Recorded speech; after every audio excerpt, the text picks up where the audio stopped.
Every year, thousands of people start their fat loss journey, but only a handful ever make it stick long enough to see the change they want and to live the life they want to live.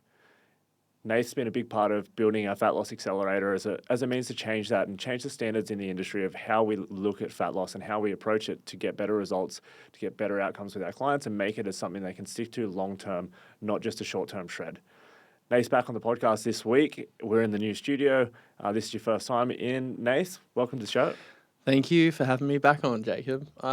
Very pumped to be here and very excited to talk all things fat loss. I think it's a very noisy part of the industry, and to help cut through that noise and give some actual practical advice that helps and can get people out of this good versus bad, and it's just a tool that we can utilize. I'm pumped. I think it's important to share.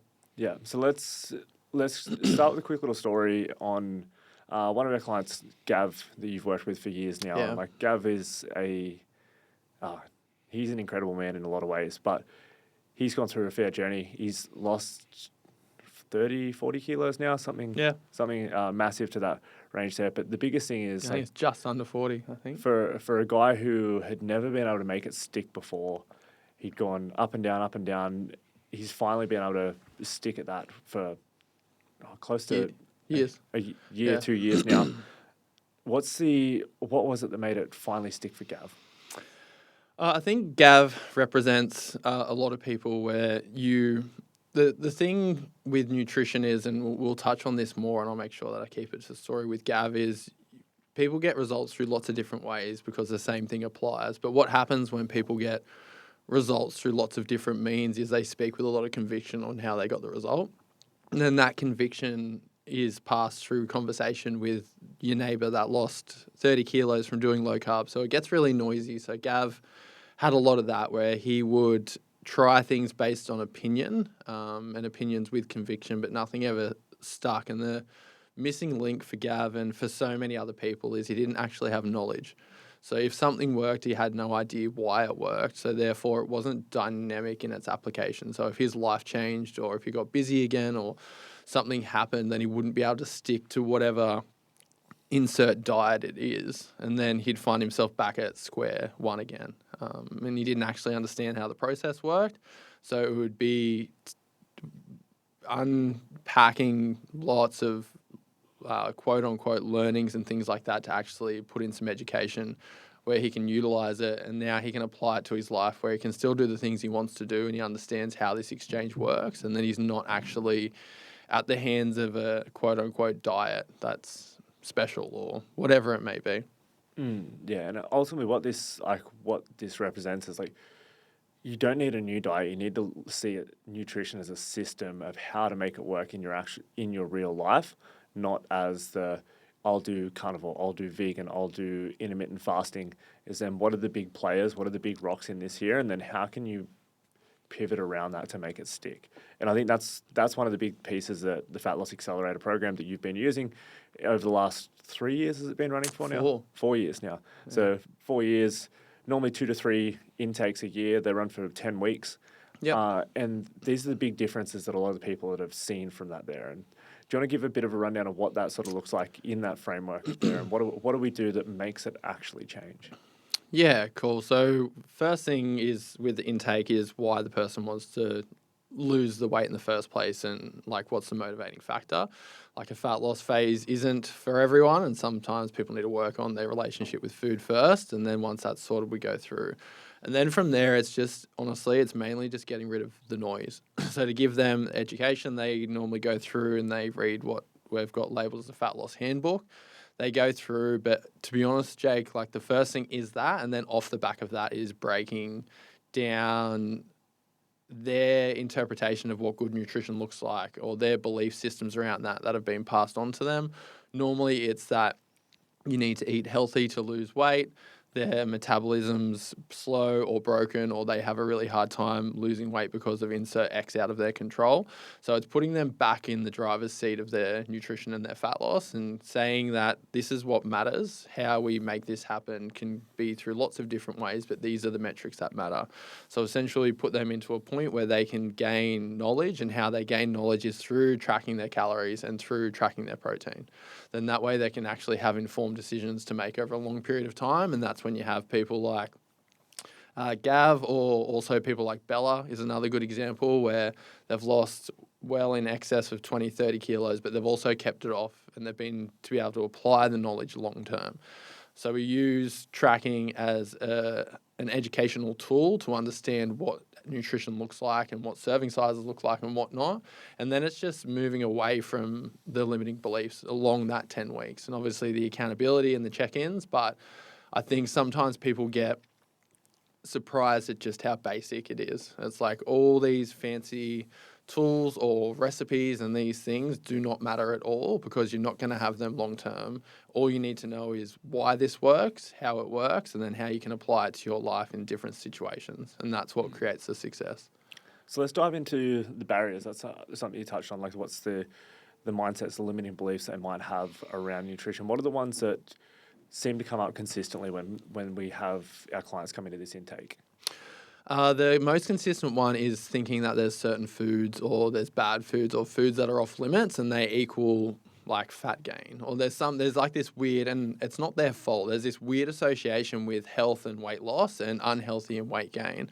And when you think about it, like if you were trying to lose weight and then you become underweight, like do you have to eat less healthy to become healthy? And then with the opposite end of the spectrum, like if you're gaining weight but you're still eating healthy foods, like do you just need to make them healthier? And that's the thing that's limiting. So the concept around that, when you actually dig in and remove some layers, is very flawed and it doesn't actually make any logical sense whatsoever. So that would be the biggest one, where obviously we want to eat healthy for reasons that are much more important than fat loss, but that correlation between the two, I think, is a very big misconception, and that's one of the barriers that has to get broken down first. And then you can use examples of people in their life. Like I'd normally say to the group, like you'd all have that friend that you think can eat whatever they want and they don't put on weight, but when you actually look at the calories that they're taking in, they're very minimal, and you just see them having the packet of chips, or you just see them having a Coke, or you just see them having this. And then not to their fault, it's a lack of education, and it's just opinion that's been passed to them, generally through people that have a lot of conviction in that opinion. And then you'd have someone, like a really good example and something that I bring up, you'd have two people that would be, let's say, trying to lose weight. There's Bob and Jacob. So Bob goes and gets an acai bowl because that's healthy and it has a lot of micronutrients. And then Jacob gets a bacon and egg McMuffin and a long black. From society's perspective, it would be Jacob that's made the wrong choice, but that has more protein, less calories. And if we count in the long black, he's also got an appetite suppressant. So he's going to consume less. And that is why he is leaner than the person that just consumed double the amount of calories through something that's healthy. I'd argue the bacon and egg tastes better too, but let's not get into that. The excess espresso ones are absolutely mental, the acai bowls from the Nutella and whatnot. But back on track. So it's not anyone's fault with that, but at the end of the day, if you want to create outcomes with your nutrition, you have to take ownership of your knowledge. And if you're not going to take ownership of your knowledge on nutrition, then never expect a consistent outcome, because you're not taking control of it. You're like leaning on something. It's like, I'm going to lean on this diet and just hope it works. And if it doesn't work, then I guess it's not me. I guess it's not my education or me taking control of it. It's just something must be broken to go through from there. So that's a big one. Let's just hold on that, yeah. and I think that underpins a lot of the other ones as well when you think about certainly. it. Like the one that always comes to mind is like how often people become all or nothing, but the all or nothing is like, oh, I had to get Guzman on the way home, blah blah blah, etc. It's like regardless of whether they were under their calories or met their targets or not, they go, oh, that's a write off for the whole week. Yeah, and it's like, well, I'll just ruin it. I'll just start back again on Monday. But it's like, that in itself, you could have still been at your target. So in that way there, it's like if you're looking at the perspective of good and bad food, or takeout is bad, or like you should be cooking everything yourself, like all of the things that people then hone in on the details without the bigger picture, it's then going to fuel these other pieces that people have come up, or whether it's a all or nothing mindset, whether they've got nobody to be accountable to, whether they don't have any belief in themselves to do it. But having the knowledge of how the actual big picture works and what those pieces are, like the healthy, unhealthy food, like that just then makes everything else more complex. Yeah, 100%, mate. Like it absolutely nailed it. With that, it's the knowledge thing as well, and it's not you're on the wagon, off the wagon. It's how can I fit this into my overall goal that I'm moving towards, and it definitely comes from education and with that education, it shouldn't feel like you have that extreme, like all or nothing mindset, because nothing's off limits. It's just, is it within my goals? And if it's not, is it worth the exchange? Where this is something else that comes up, like sometimes the memories from a food will be more meaningful than your macros you have to hit on that day, and that is totally fine. Like there's nothing wrong with that. But it's actually knowing where you're going and being educated enough to make informed decisions no matter where you go. And Guzman is fucking elite anyway with takeaway. And you're right, there's so many people that would write off the day, but there's so many options. And when you have that knowledge, you can apply that to the options. And then that's where long-term success comes from nutrition. For sure. I think there's knowing how to play the game and then choosing to continue to play the game just because your situation got thrown off. Like you can go to, as you said, like Guzman, you can go to Guzman and you can get the worst thing on the menu from a caloric standpoint, or you can get what's your favorite, the salad, extra chicken, extra of the salsas and stuff like that. What? Yeah, you give me your order. Give me your order right now. This is good. I have recently changed it, but it's all good. I have two. I can't leave either out. So I'll get a bowl, no chicken, with extra chicken and then add lettuce. So that would be one. Hold on, bowl, no chicken, extra chicken. Sorry, bowl, no cheese, extra chicken, and then add lettuce. And then the other one that I've been getting, because they have the Caesar now, because they've updated their menu. That Caesar's incredible, by the way. Yeah, so I get that with the seared chicken, and I get no cheese, no sauce, and then I get an extra chicken on the side, and then I get the street corn on the side, and then I put it all together, and then I shake it up. And it's excellent, absolutely excellent. Yeah, and then that ultimately just leaves us like you have choices there. Like I remember when we first met years and years ago. Now I remember you having pizza with no cheese, and I thought it was the most fucking ridiculous thing ever. Yeah, you and so many other people, but when you understand, it's not so crazy. Yeah, if you've got the options, everyone's getting pizza. Like I wouldn't probably personally go and order a pizza no cheese to just be like, oh, I really want a pizza. I'll have pizza no cheese. But if we're getting pizza with the family and I want to stick to macros, so it makes sense. Like, yeah. So when you think about it, like it's the most calorically dense thing on a pizza. Oh, 100%. Like otherwise, pizza dough is just bread. Tomato paste, like if you're going to go chicken or a lean thing, like it's essentially like a wrap if you take the cheese off. It works well. Yeah, no, I copped heaps for that. So heaps of sideways looks. There's strategies, anyway. There's ways that you can make it work, there's ways that you can do it, and then it's just about being able to make those decisions. And it could be, like for some people, it might be, okay, cool, a pizza, you might not be willing to go no cheese, but will you cook it yourself? Like, we had homemade pizzas with the kids a few weeks ago. And the kids loved it. It was so much fun for them to do it. And then it was like, normally they'd be like, oh, let's go to Domino's, or like, we want ham and cheese or ham pineapple from here. Instead, it was like, all right, cool, let's make it at home. Yeah. And we made it at home. They thought it was the best thing ever.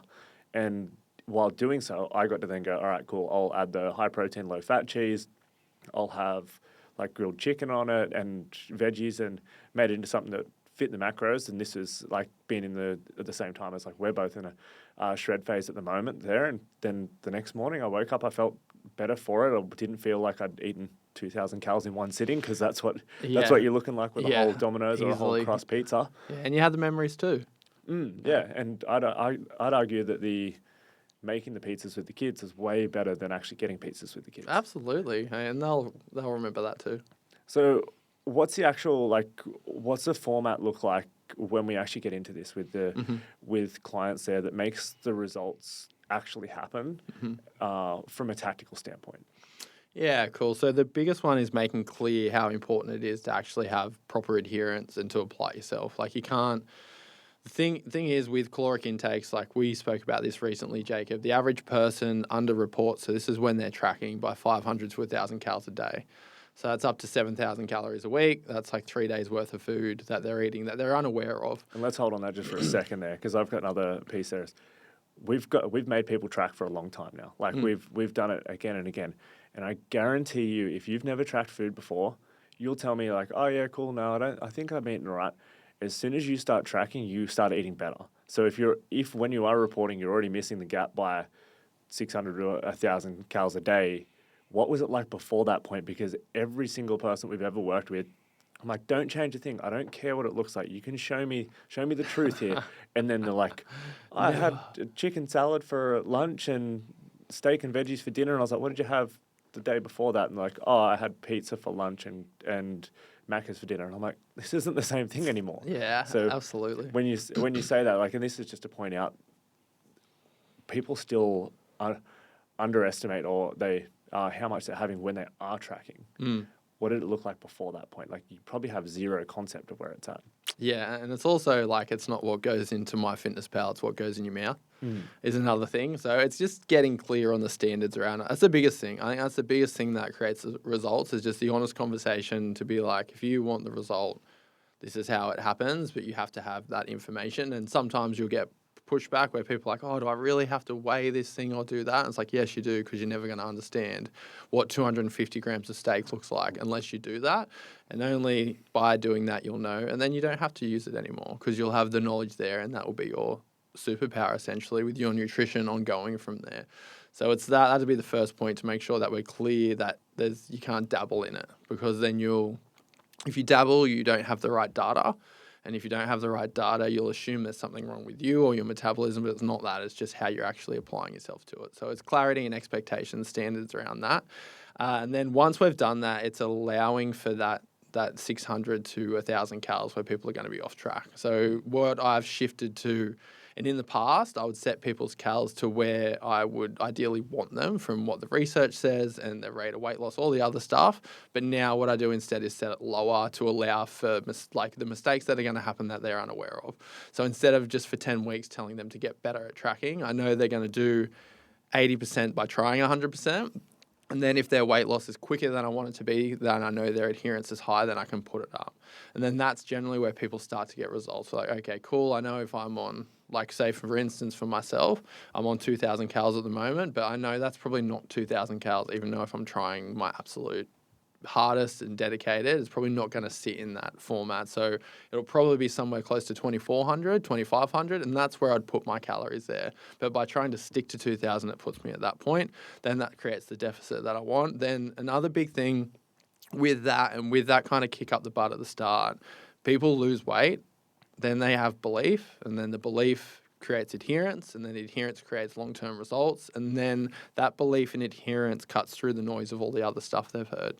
So when I tell them it's not how healthy your breakfast is, and it's not that thing the person done down the road, and no, these oils are not going to kill you, and nothing's off limits, and then they start to see the result come in. They go, one, I trust Nath, so I believe I'll try. Then they get the evidence, like, fuck, my weight's coming down and I still had ice cream with the kids. This is really cool. It must work. And then that belief helps cut through the noise in the industry. And then they can have managing their calories as a tool when they need it. And they can just reapply it when need be. Same as you and I do. Like, we can use it interchangeably. Yeah. It's the belief flywheel, the momentum, consistency, progress. 100%. Jacob Hodson, TM. I can see a good piece of content on that, Jacob. Yeah, there could be, for sure. Yeah, and I 100% agree with you on that. Like there's so much of, like, when you start to nail those things down, obviously we go through the education, but I think the accountability one's a really big one that most people forget about. Like, if you're only accountable to yourself, like, you got to where you are right now because you're accountable to yourself. And generally when you're accountable to yourself, you're accountable to nobody.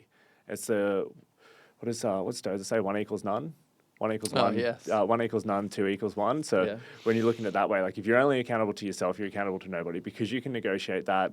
Something can get in the way and you're like, you know what, that's all right, I'll start tomorrow. And for some people, they're not like that. If they say they're going to do something, it's 100% say do. But for a lot of us and a lot of real people, because you've got the juggle of kids, you've got drop-offs, pickups, you've got your own work and career, you've got your wife or husband, and then your own aspirations, you've got to fit in your training and all these things. Like, shit happens and it's really, really hard to stick to that. But if you've got to check back in with somebody else, all of a sudden you've got another arm to rely on. You've got another piece that when you're not intertwined or hanging by one thread, you've got two there. You've got a backup one. And often we're more accountable to sticking with something when it's on somebody else than it is on ourselves. Yeah.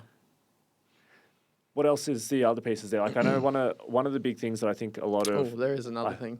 One of the pieces that I've jumped in, I think you were away on holidays one of the times, and I jumped in and ran the session, and a lot of the value was really in the group, in the group being able to discuss and talk together on like how do they combat things, how did somebody try, I tried this recipe and it helped me hit my protein goals, or like I'm really struggling with energy at 3 o'clock in the afternoon, and another person's like, I just had my double scoop protein shake at that time there, and that give me a kick up, so I didn't snack on the way home, and I could get through till dinner with the kids at 7. Why is that the way that you've done it, as opposed to just doing it as like a personal one-on-one coaching setting? I don't think that I can personally provide the amount of value that the group can. Like, I think I can and lead it and give them the resources, but like, you know this, it's having that person alongside you. And I think I'd like to think that I'd try and do my best to be alongside and lead clients, but at the same time, I'm not on the same journey. Like, I'm on my journey, and I think when they have each other, where they're both doing the juggle, like fitness isn't their life. Like, I've wrapped my life around this thing, like you have too. So sometimes I think there's the perception that we're different. So when they have someone that's just found the gym, they're 2 years in, they've never trained before, they don't have the same knowledge on nutrition, they're trying and they can do little applicable hacks or tips or tricks, then that value that they provide, I can never do that. Like, no matter how hard I try, I can just not provide that kind of value, and it won't be digested in the same way. So to have it in a group setting, it increases the value, it increases the shared experience, but it also creates more accountability. Like, they'll have the peer accountability as well, of not just reporting to Nath. There's this whole other group, and they have that support there as well. And it also helps to create belief too, and break limiting beliefs, because there'll be someone in the group where, like, this group's been perfect, where I've had people say, I used to think it was like my metabolism and this, but actually when I tracked for this amount of time, like Paula is a good example. She's absolutely nailing it, but she thought it was something else. And then once she actually got the metrics sorted, she was like, it's nothing than that. It was just me, and it was always me. And when I've taken ownership of that, that's when I've got really great results. And then she can pass that on to people. So it's not just Coach Nath having his spiel about taking control of your nutrition and being back in the driver's wheel. There's also other people there that can help break those limiting beliefs through their own journey. That's never going to be the same as mine. And you had one other thing there. What's your last? Protein, Protein, which normally people fall off their chair when they get their protein target, but there's a few reasons why we do that. Yeah. So hit me with it. I've got another one that I want to add that's been helpful for me lately, but it's protein first. I've never had an issue with protein. I'll probably overdo that. You're the protein man. There's a few reasons. So first thing first, like, obviously, if you don't know, ChatGPT, go benefits of eating protein. We'll have all those things there. Whilst you're in a deficit, it's going to do a few key things that are going to be really important. One, it's going to keep you satiated for longer. So obviously, as we go through a deficit, just how it works, you are giving your body less than it needs. If anyone wants to argue with that, I'm happy to go back and forth for as long as possible. Your body utilizes adipose tissue or stored fat when it doesn't have enough resources through energy, so it utilizes that pathway. So what will happen is you'll get a kickback and you'll get hunger, because at the end of weight loss, from a primitive standpoint, is death. So if you continue to lose weight, you will die. This is bad. Let's push hunger back up to make sure that we have some reserves there to go through. That's why fat loss is not very fun. But what we can do is we can hack it a little bit by increasing our protein. We increase our satiety, and then we're less likely to have those things pop up. Another cool thing outside of satiety and preserving lean mass is the thermic effect of protein. So with our other macronutrients, we have carbohydrates and fats. We're more than likely going to be able to utilize the whole caloric intake from them. So for carbohydrates, it's 4 calories per gram. Fats, it's 9. When you consume it, majority of it you'll get. There'll be a bit of thermic effect, but not as much. Protein's much higher. Like, you're looking at, from the 4 calories that you're consuming with your gram of protein, you're probably going to have access as an energy source to 3 point something. 25-30% protein. Yeah. So the cool thing is there, what I can do, and I tell the guys this at the start, is the reason that your protein's high is, one, it's going to change your habits and force you to change your habits. Like, you're not going to be able to hit this and still do all those things that are keeping you off track. But the other thing is, I can give you extra calories but can create a deficit. So food volume is high, but your caloric deficit is still there to facilitate your fat loss. And for me, it's made a huge change, and it's I always just assumed I would sit in that middle point. So I'd always be around that 160, 180 grams of protein. I'd push more to carbohydrates and fats. But since I've gone to 220 to 240, I feel so much better, deficit or surplus, and mainly around satiety and energy levels and also training as well. So for me, it was having that belief shift on my own training and then, on my own nutrition for my training and my fat loss and whatnot. But then outside of that is seeing how much of a benefit it can make for one simple focus. And generally when people come in, if they're not ready to take on a whole program for fat loss or body composition change, I just give them a protein target. I say, don't worry about anything else. Just get as close as you can get to hitting that each day. And then you'll see so many multiple habits change to try and do that. Like they'll have to shift their breakfast if they're having breakfast. Their lunch can't look the same. And I didn't tell you this, by the way. Do you know that story I put up the other day? And it was like, in a meal, look for 10% of the calories to be around that many grams in protein. Yeah. I have never had so much engagement off a story. And I've put up so many things off the year. For me, it's a lot, 15 likes and like 3 people reach out to hear more and how they can strategize around it.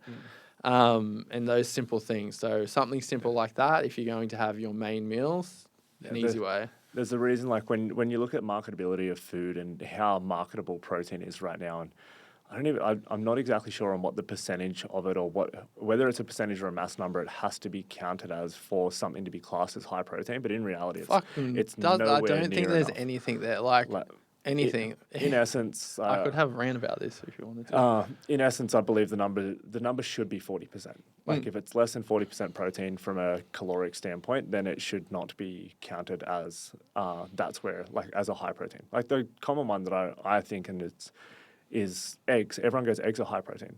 Eggs have 1/3 of the calories from protein and 2/3 of fats. Like for you to get enough protein, like there's 6-7 grams in an egg. Yep. If you want to get a 30 to 50 gram dose of that there, and you're not going to change and go egg whites, which is a very reasonable, like egg whites are very high protein. Yeah, but if you're not going to make that change, egg whites, cottage cheese, 1 egg for an omelette. Yeah. Okay. Yeah. Really good. But if you're not going to change that, like you're going to get a boatload of calories and like you're going to burn your fats in the first meal of the day. Yeah. And not that we're both of the belief that like fats and carbs don't really matter unless you're really trying to optimize performance. And if you're an athlete, they matter. We're not going to go down matter. that route today. We might be another episode. We might bring in. We've got some really great people on the sports nutrition side of stuff that we'll probably bring in for those conversations. But like eggs are the ones like everyone's like, oh, eggs are really high protein. It's marketable. Like you see the protein muesli bars that have got like maybe 20% at best of their calories from that. Yeah, all the I haven't seen one good muesli bar. Like health wise, great. Like they have fiber, they have a lot of poly and monounsaturated fats and things like that. Except most of the muesli bars have more fats than protein, but they'll still market it as a protein bar. Where really it shouldn't be what you're eating it for though. Like it's not to say don't eat it. It's just not that. Like, and that's where that 10% thing came in because I had a lot of people in the groups being like, oh, this is high protein, and then you'd have to break it down. You're like, look, if you look at the percentage for the calories, it's not. Like cliche ones like peanut butter. Eggs is a great one that you said. Yeah. Peanut butter, we're like, oh, it has protein in it. It's like, yeah, the piece of bread is actually more than the peanut butter itself in terms of the calories coming from it. And I think that simple hack, and I'll probably do more around this, is an easy way to look at something. And it doesn't have to be perfectly 10% of the calories in grams of protein, but if you can stay there in your main meals, what it does, it allows flexibility in your other meals. So the fun stuff, the ice cream with the kids and that, you don't have to worry about getting protein in those things because in your core main feedings, you have such a high point to the calorie ratio. Yeah. Unless you're making Ninja Creamy ice creams, right? Yeah, mine broke, man. Oh, no. And they said, that's totally fine, we'll replace it. Just send me the proof of purchase. And I cannot find it anyway, but I bought it at Costco, so I think I can go in and get it. Mate, that's a This is 2 nights ago. I haven't told you, and I have 3 sitting in there. Heartbroken. It's brutal. Heartbroken. It's so brutal.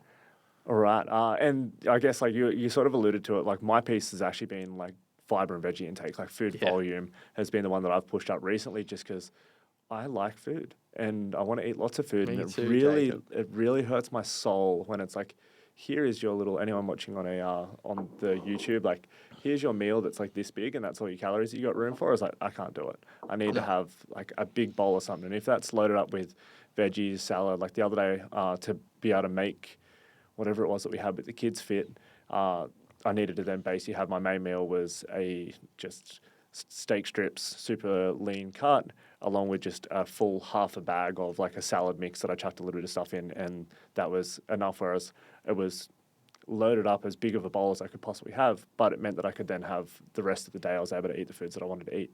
And that was worthwhile there. So you Absolutely. can utilize those tactics there of like, how can you keep that up? And like we talked about thermic effect of food, fibers essentially, or like vegetables in general, not counting your starchy vegetables, your potatoes and so on, they basically come out to about 50%. So in general, I think you're looking at about the average for a pound, like half a kilo of veggies is about 80 calories, and the thermic effect is about 40. So for half a kilo of food, you're getting net 40 calories is a pretty good option.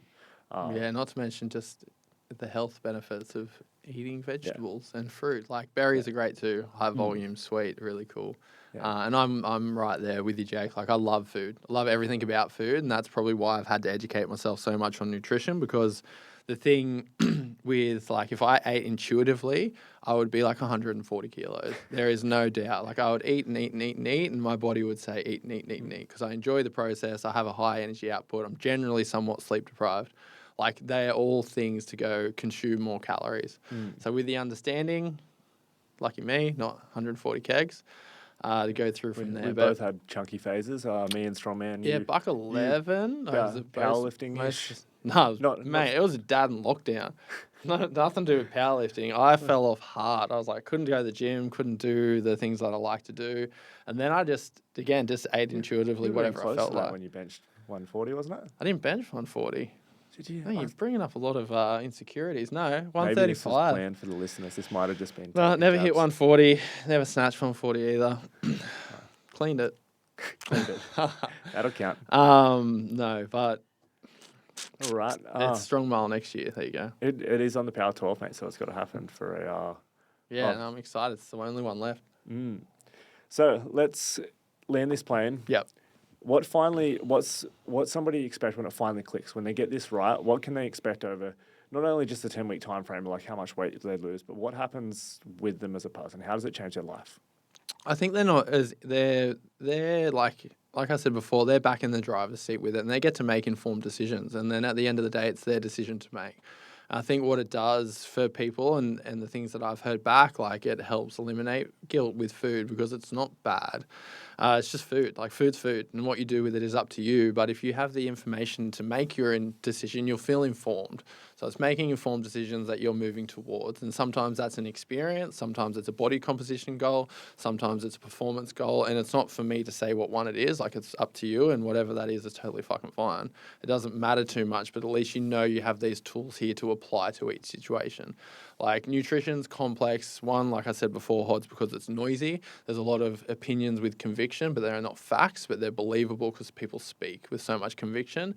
And the other thing is, like, we're talking about fat loss.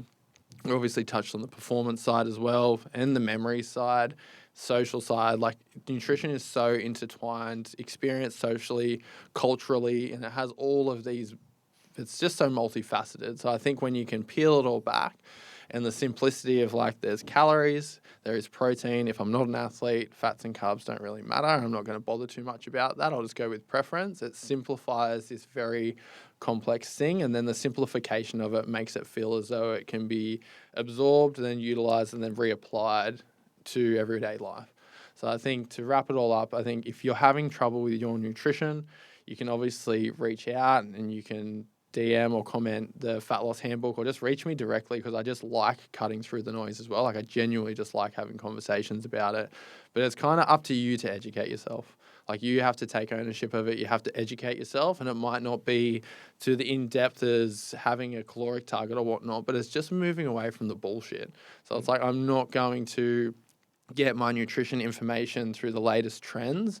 I can actually understand what works, how I can apply it to my life. And then I'd like to think with the education and taking ownership of that, then you can move forward in whatever which way suits you with your nutrition, whether that is body composition goals, whether it is performance goals, whether it is just, you know what, I just want to look, move and feel my best and have great times with my friends.